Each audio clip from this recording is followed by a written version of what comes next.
Bertemu kembali bersama channel Mentor. Baik, di sini kita masuk pada menganalisis strategi pertarungan bayangan olahraga bela diri dengan bentuk bela diri pencak silat kelas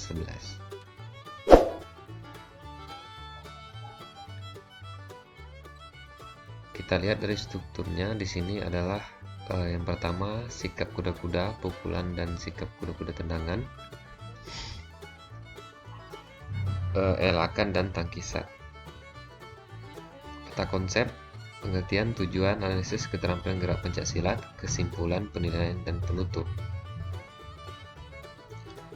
Nah, sebelum kita masuk lebih jauh dalam menganalisis strategi pertarungan bayangan yaitu pencak silat, kita sedikit mencoba mengulas ya, seperti apa itu pencak silat. Nah, pencak silat merupakan olahraga bela diri asli Indonesia yang harus dilestarikan. Untuk itu, mari kita mempelajarinya dengan baik dan benar, karena banyak sekali nilai-nilai leluhur yang di dalamnya wajib diketahui dan dilaksanakan oleh generasi kita maupun generasi yang akan datang. Nah, dalam pencak silat tentu kita tahu bahwa nenek moyang kita dahulu untuk mempertahankan sebelum Indonesia ini merdeka dengan menggunakan metode-metode tradisional. Nah, salah satunya adalah pencak silat ini sebagai membela diri agar tidak terjadi hal-hal yang mungkin bisa mencelakakan diri kita. Apalagi dulu tidak ada yang namanya lampu dan lain sebagainya. Nah, fisik harus kuat dan pertahanan secara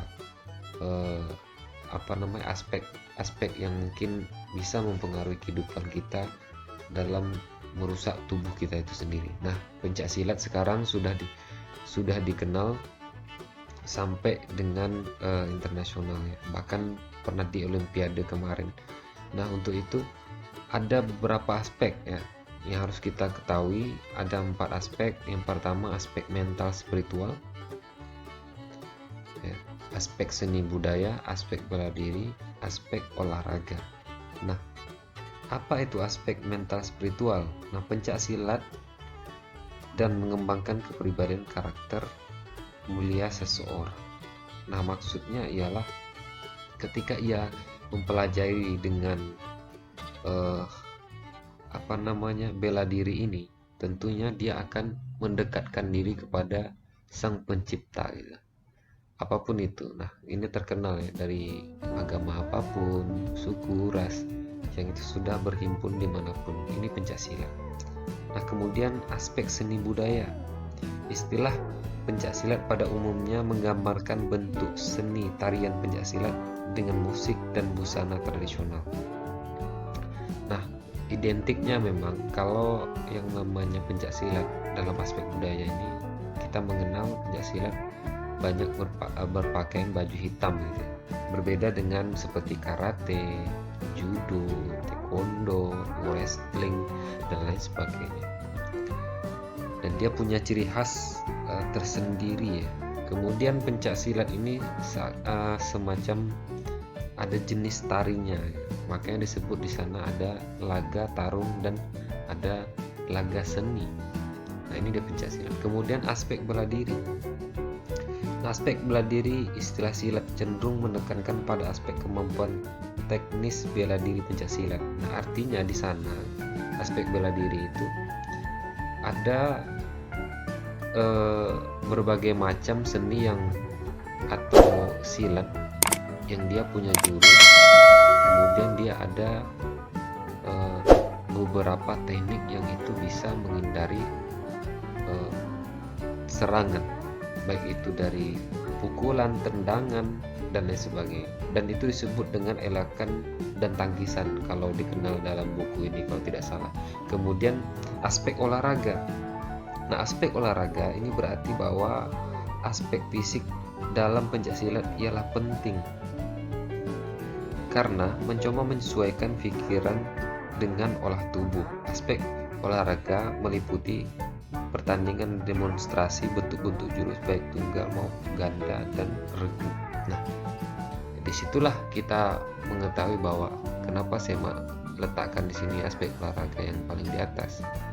Karena pencaksilat ini sudah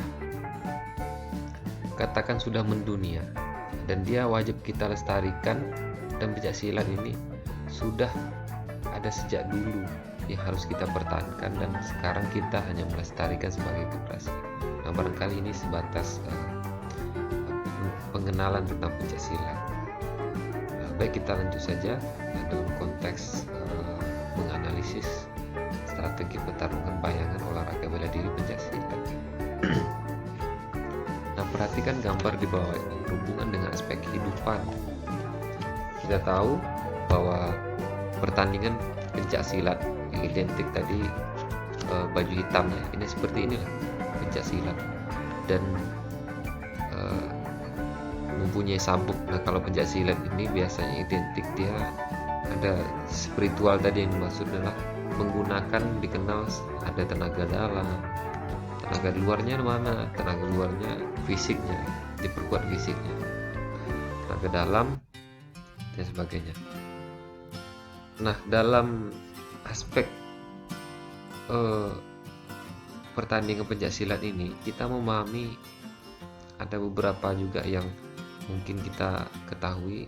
Orang yang pernah belajar pencaksilat itu harus memahami alat bela diri, seni dan olahraga yang berfungsi untuk menghindari diri dari segala bahaya baik secara jasmani maupun rohani.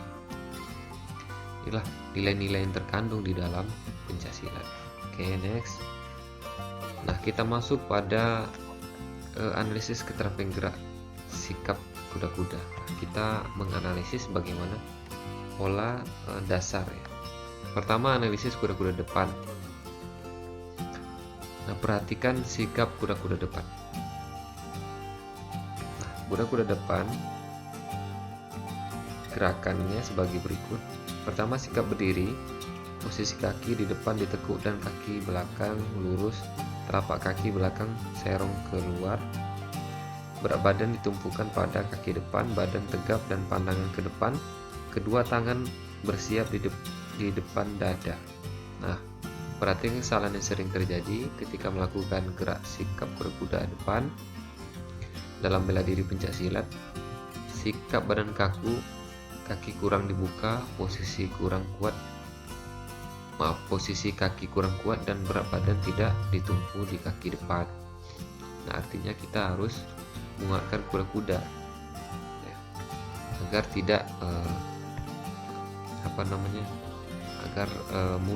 tidak mudah kita digoyangkan oleh lawan. Kira-kira seperti itu. Kemudian kita masuk pada analisis kuda-kuda belakang. Sama halnya, cuma posisi kaki itu berbeda gitu ya. Berdiri dengan tumpu pada kaki belakang, tumit yang dipakai sebagai tumpuan lurus dengan panggul. Condongkan badan ke depan, kaki depan jinjit ya, dengan menapak depan di tumit atau ujung kaki, seperti itu ya. Tadi ke depan, kemudian dijinjit sedikit ke belakang. Itu bedanya. Nah, kesalahan yang sering terjadi, sikap badan kaku, berat badan tidak ditumpu di kaki belakang, badan kurang condong dan tumit panggul tidak lurus. Nah, dapat diperhatikan pada gambar 4.3 sikap kuda-kuda belakang. Next, analisis kuda-kuda tengah. Nah, kesalahan sering terjadi, sikap badan kaku, berat badan tidak ditumpu pada kedua kaki dan kaki kurang dibuka. Nah, gambar 4.4 sikap kuda-kuda tengah. Nah, ini biasanya posisi titik 0 kalau pencaksilat menyebutkan. Nah, rata-rata pencaksilat seperti itu. Itu tergantung perguruannya masing-masing ya. Posisi 0. Ini kalau kita perhatikan dalam posisi pahanya ini membuka, dan tergantung pencaksilat biasanya juga ada yang lurus begini, tergantung kekuatan. Nah, ini sangat penting sekali sikap kuda-kuda tengah ini, karena posisinya harus kuat. Caranya yaitu berdiri dengan kaki dibuka lebar ya. Kedua lutut ditekuk sehingga titik berat badan berada di tengah. Nah, titik badan itu pas berada Di tengah kedua tangan bersiap di depan dada. Nah, masuk analisis kuda-kuda samping. Kesalahan yang sering terjadi sikap badan kaku, berat badan tidak ditumpu pada kaki yang ditekuk, dan kaki kurang dibuka lebar. Nah, dapat diperhatikan pada gambar 4.5 sikap kuda-kuda samping. Ya, melakukannya yaitu berdiri dengan kaki dibuka lebar, salah satu kaki ditekuk dan kaki yang lain lurus ke samping. Berat badan ditentukan pada kaki yang ditekuk. Dipahami ya, berat badan ini dan tumpukan pada kaki yang ditekuk. Oke, next. Nah, analisis kuda-kuda silang depan. Nah, kesalahan yang sering terjadi ialah sikap badan kaku, berat badan tidak ditumpu pada salah satu kaki. Kaki terlalu membuka dan badan kurang seimbang. Nah, ciri khas pencaksilat itu ada pada kuda-kuda inilah. Nah, mungkin pada karakter baik itu di luar dari pencaksilat yang dia tergabung dalam bela diri juga, itu jarang dia menggunakan sikap kuda-kuda silang seperti ini.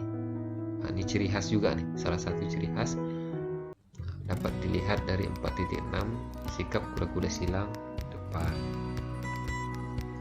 Caranya berdiri tegak lurus dengan salah satu kaki di depan, salah satu kaki di depan atau ke belakang kaki yang lain. Berat badan ditumpukan pada salah satu kaki yang lain ringan kaki yang lain ringan sentuhan dengan ibu atau ujung jari kaki. Seperti itu ya, dapat dilihat pada posisi jarinya, jemari harus posisi datar. Next, analisis kuda-kuda silang belakang. Nah, kesalahan yang sering terjadi sikap badan kaku, kaki terlalu membuka dan tidak menyilang, dan badan tidak seimbang. Nah, posisi ini dapat diperhatikan. Biasanya ini digunakan untuk menendang circle atau tendangan lingkaran ini. Nah, ini banyak digunakan untuk analisis kuda silang belakang. Nah, caranya berdiri menyamping, salah satu kaki berada di belakang dengan keadaan menyilang dan kaki tumpuan ke belakang. Badan tetap lurus agar tetap seimbang. Oke, next kita masuk pada aktivitas pembelajaran gerak sikap kuda-kuda. Nah, dari gambar ini saja kita bisa melihat bahwa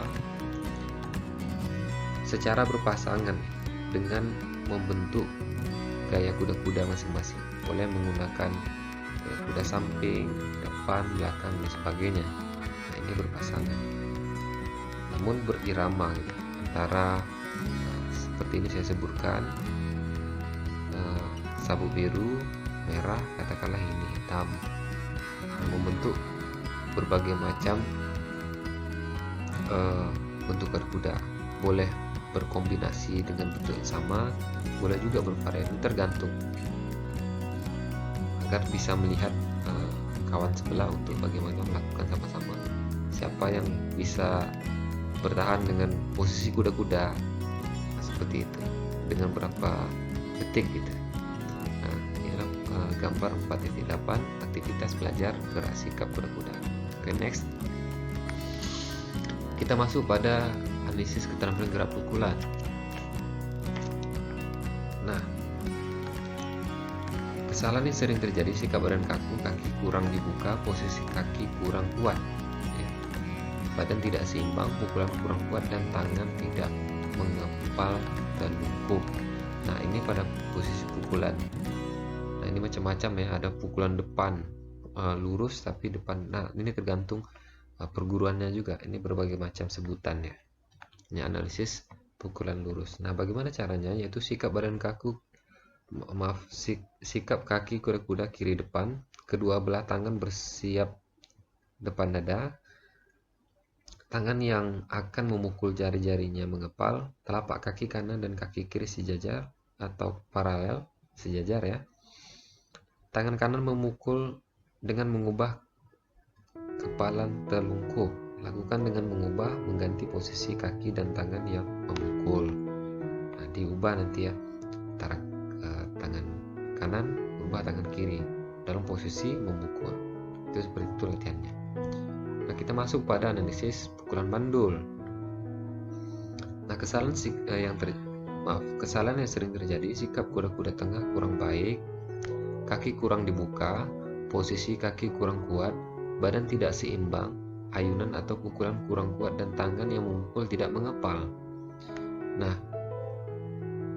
cara melakukannya, sikap kaki kuda-kuda tengah, kedua belah tangan menyilang depan dada, tangan yang akan memukul jari-jarinya mengepal, ayunkan tangan yang memukul ke depan dengan kepalan telungkup.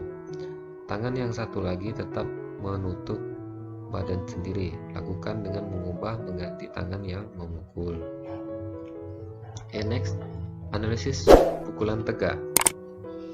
Kesalahan yang sering terjadi, sikap kuda-kuda tengah kurang baik, kaki kurang dibuka, posisi kaki kurang kuat, badan tidak seimbang, pukulan kurang kuat, dan tangan yang memukul tidak mengepal tegak. Dapat diperhatikan pada gambar 4.11 pukulan tegak. Cara melakukannya, sikap kaki kuda-kuda tengah, posisi kuda-kuda tengah, kemudian kedua belah tangan bersiap di depan dada, tangan yang akan memukul jari-jarinya mengepal, tangan kanan memukul ke depan dengan kepala tegak, tangan yang satu lagi tetap menutup badan sendiri. Nah, lakukan secara bergantian. Nah, bedanya tadi pukulan lurus dengan tegak ini apa? Sedikit ke atas, seperti itu.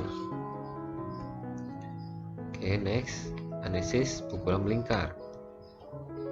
Kesalahan yang sering terjadi, sikap kuda-kuda tengah kurang baik, kaki kurang dibuka, posisi kaki kurang kuat, badan tidak seimbang, ayunan atau pukulan kurang kuat, dan tangan yang memukul tidak mengepal tegak ya.